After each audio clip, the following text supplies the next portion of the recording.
Les causes et les conséquences sur notre santé. Docteur Laringemi, rebonjour. Bonjour Charlie, bonjour à tous ceux qui nous regardent. Sandra Péniel, bonjour. Bonjour docteur. Bonjour à l'équipe en studio. Et aujourd'hui, on célèbre deux grands jours. Journée de la charité, oui. Journée également mondiale du médulaire, blessé médulaire. Et avant cela, je voudrais déjà lever un coup de chapeau, un coup de pouce, comme on le dit souvent, à toutes ces personnes-là qui se déploient tous les jours, Seigneur, pour pouvoir soutenir ces orphelins et tout. Je ne voudrais pas citer la Fondation Péniel, que je dirais qu'elle en fait déjà beaucoup et qui est bien accompagnée. Ça, la mère Teresa. Merci, docteur. Alors, merci déjà pour tout cela, toutes ces femmes, la Caritas diocésaine, toutes ces personnes-là, vraiment beaucoup de courage à vous. On dit qui donne reçoit centuple, si je ne me trompe. Amen, c'est alors, ça. Donc, voilà. Aujourd'hui également, on célèbre la journée mondiale du blessé médulaire. C'est vrai qu'on se pose la question de savoir ce que c'est. Alors, blessé médulaire, en un seul mot, il s'agit bien évidemment d'un patient qui a subi un traumatisme de la moelle épinière. C'est vrai également qu'on va se poser la question de savoir c'est quoi la moelle épinière. La moelle épinière, justement, c'est quoi? C'est-à-dire cet élément central du système nerveux, voilà, qui est constitué de trois parties, du cerveau, du bulbe rachidien et du rachis lombaire. C'est-à-dire ça commence au tronc cérébral là, derrière là, et ça descend jusqu'au niveau entre les fessiers là, le milieu là, corsi. Voilà donc. Alors, et à l'intérieur de ce qu'on appelle la moelle épinière passe justement des messages. Vous comprenez que si cela a, voilà, c'est la connexion, s'il faut le dire, entre le cerveau et le reste du corps. Voilà l'explication que je pourrais apporter. Voilà. Mais comment se manifeste cette maladie? Voilà, il faut dire que ça se manifeste déjà par des fourmillements, des picotements, c'est-à-dire douleur, notamment au niveau du cou, la tête, du dos, voilà, qui perdure, parce qu'il ne faudra pas à point nommer, quand vous avez mal au dos, vous dites que, j'ai entendu aujourd'hui parler du médulaire, du blessé médulaire, voilà. Alors, cette douleur-là qui perdure, atroce, c'est parce qu'il faut dire que vraiment, on se tord là, et c'est accompagné des fourmillements, des picotements, c'est-à-dire une perte de sensibilité. Des fourmis, c'est-à-dire c'est comme s'il y a les fourmis là. Quand je dis fourmillement, les gens comprennent que ce soit les bouts de doigts, comme des fourmis, que ce soit la plante des pieds. Voilà.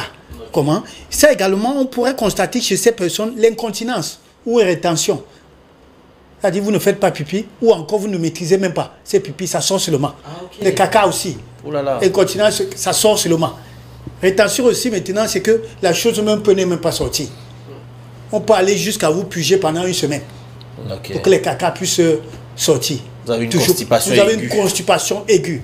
Donc voilà les manifestations. On ira même jusqu'aux dialyses. Non. Heureusement. Non, heureusement. Voilà. Alors voilà autant de manifestations de ce qu'on appelle blessé médulaire. C'est voilà. Quoi la cause? Qu'est-ce qui peut causer cela? Voilà, la cause, comme nous l'avons dit, entre cerveau et le flux nerveux, le message, si elle est rompue, si elle est comprimée, si elle est touchée, la moelle épinière, si elle est sectionnée, vous comprenez qu'il y a problème. Donc c'est cette section-là, si elle est rompue, c'est cette compression qui est la cause en principe de ce blessé médulaire.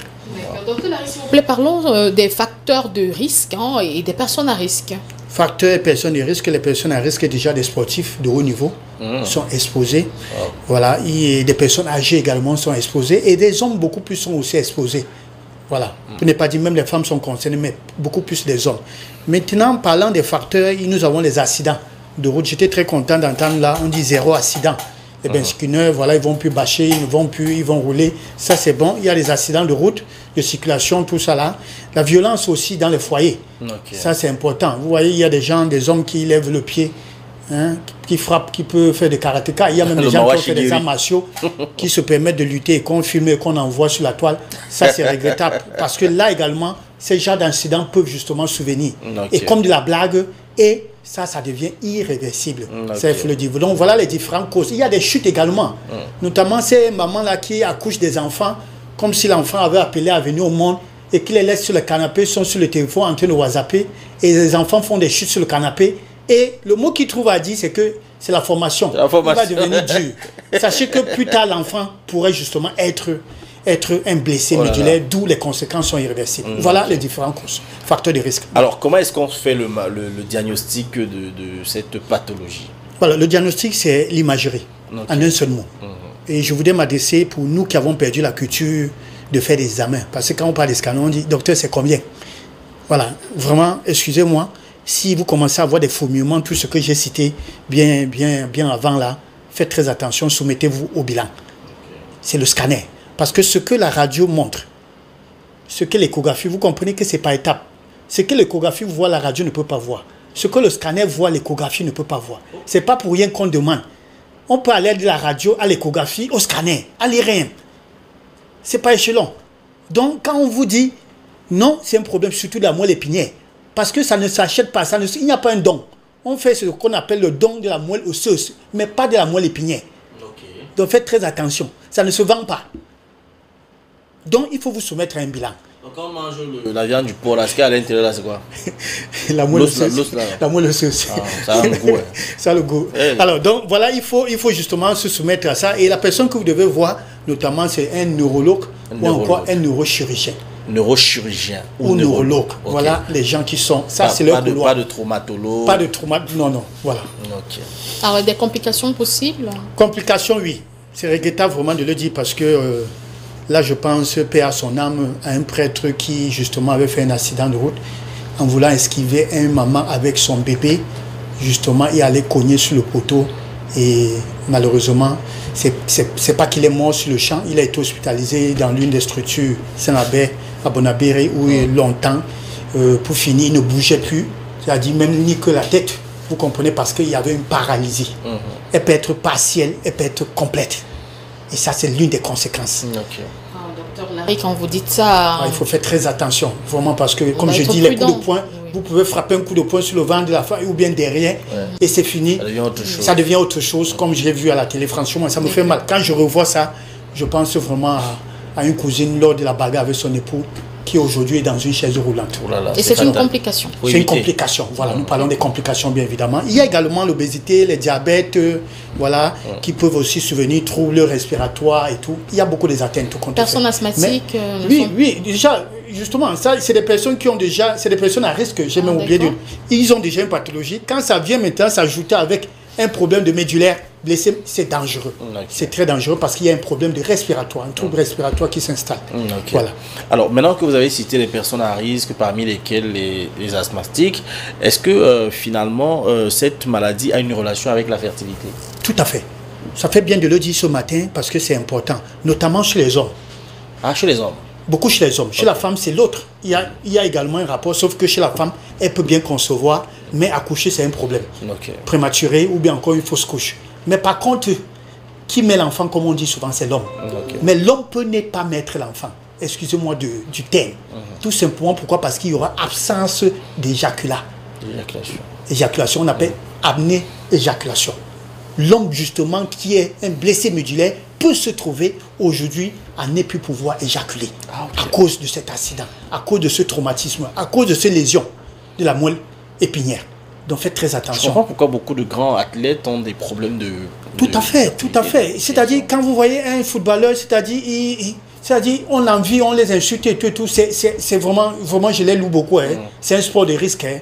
Parce que au même titre qu'il est là sur le stade, c'est comme ça qu'il peut mourir directement là. Des gardiens de but. Des gardiens de but qui font des chutes et tout. Certains sur le poteau même, et tout. Ça c'est franchement, il faut... On a d'ailleurs eu peur pour Kylian Mbappé. Heureusement, il n'a pas eu une blessure médulaire. Par contre, on a le haut sportif Jesse Baylor, l'américain, qui était spécialisé dans le baseball, qui a souffert d'une blessure médulaire. Alors, est-ce qu'on peut soigner Voilà, ça il faut dire justement, c'est aigu. Mais chronique, non. C'est une maladie incurable. Ça, il faut le dire. Parce qu'il y a des niveaux. Il y a des niveaux. Alors, mais en général, il faut dire que vous pourrez rester dans une chaise roulante. Ouais, comme je disais, cette cousine-là, vraiment beaucoup de courage. Tout le restant de la vie. Beaucoup de courage à elle. Elle est aujourd'hui dans une chaise roulante. Sauf miracle de Dieu. Sauf miracle de Dieu. Ça, il faut le dire vraiment. C'est-à-dire, elle devient irréversible. Si ça va dépendre justement de la gravité de cela, surtout là où ça a été touché. Mais il faut dire que le plus souvent chez les enfants, parce que les enfants également sont exposés avec ces chutes-là, mais c'est beaucoup plus au niveau des cervicales, ce qu'on appelle la C1 jusqu'à la C7. Il y a C1, 2, 3, 4, et le plus souvent, une rupture peut s'installer à ce niveau-là. Pourquoi? Parce que quand l'enfant tombe le plus souvent, parfois c'est la tête, parfois il y a aussi la maltraitance. ces nounous-là qui torturent les enfants quand les parents ne sont pas là, ils traînent pas les enfants et tout. Ça, autant vraiment, ça il faut dire que ce matin, toutes ces personnes sont interpellées. Donc un bébé peut tomber et a une blessure médulaire. Oui. Et puis quand il va grandir finalement, il a des problèmes. Non, pas jusqu'à grandir même. Ça peut s'installer à partir de 5 ans et tout là, et les problèmes s'installent. Avec des manifestations dont nous avons énuméré là. Puisque le bébé ne parle pas, tout doucement on va dire, mais le bras de l'enfant, s'il ne bouge pas, on va aller directement, comme on connaît l'automédication, on va aller voir directement un kiné qui n'est même pas habilité de consulter pour masser. Au lieu qu'il faut passer d'abord par un neurologue et tout, il commence à masser et il tue davantage la chose.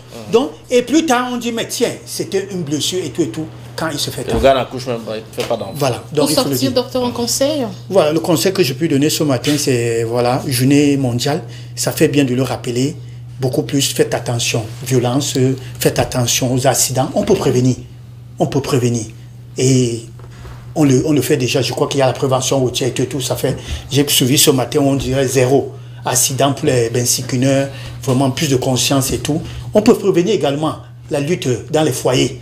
Ces gens qui bagaillent, qui jettent sur la toile. On peut prévenir tout cela. Violence conjugale. Et ça, je voudrais, permettez-moi de le dire en sortant, c'est que c'est regrettable que les gens qui ont pratiqué les arts martiaux se mettent à bagarrer. Au contraire, j'en dis parce que je fais partie, c'est des gens qui ont ce qu'on appelle la maîtrise du soi. Et quand on va faire des arts martiaux, ce n'est pas pour bagarrer. Tout à fait. En principe, c'est très important pour notre intellectuel et c'est très important. Le stress aussi, hein, voilà. Oui. Parce que justement, celui qui a fait les arts martiaux, quand vous faites ce qu'on appelle la promesse du karatéka, il n'y a en rien une recommandation d'aller taper sur les gens. D'aller taper sur les gens. C'est la self-défense parce que vous avez par exemple maîtrisé les points vitaux. Voilà. Vous connaissez où est-ce qu'il faut taper pour tuer. Donc vous avez la vie des gens. La vie des gens entre vos mains. Donc ce conseil-là... Sauf si on est en face d'un adversaire. Hein, peut-être là, il faut sortir... Oui, la défense, oui, ça aussi.